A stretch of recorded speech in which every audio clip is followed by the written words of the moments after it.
साहिवाल से CCTV पाकिस्तान के नुमाइंदे खसूसी अरशद सरदार चौधरी की रिपोर्ट के मुताबिक डिप्टी कमिश्नर इकरामुल हक ने कहा है कि जिला साहिवाल में अमन व अमान की फिजा बरकरार रखने के लिए तमाम वसाइल बरोए कार लाए जा रहे हैं और किसी को शहर में शर फैलाने की हरगिज़ इजाज़त नहीं दी जा सकती।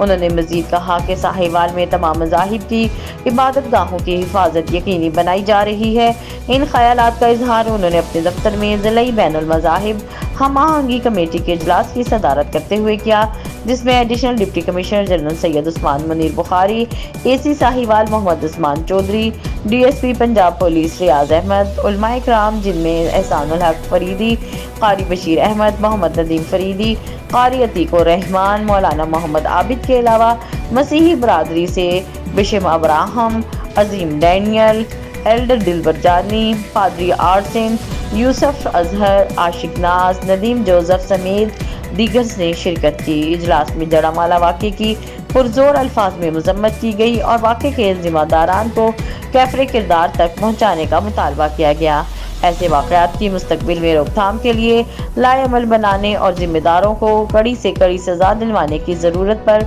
जोर दिया गया। उलमाए किराम ने अपने खिताब में कहा कि पाकिस्तान के अमन के लिए तमाम अवाम मुत्तहिद हैं। उन्होंने कहा कि तमाम मकातब फ़िक्र के अफराद इत्तेहाद व इत्तेफाक और बाहमी यंगागत की फ़िज़ा के क़याम के लिए अपना किरदार अदा करेंगे।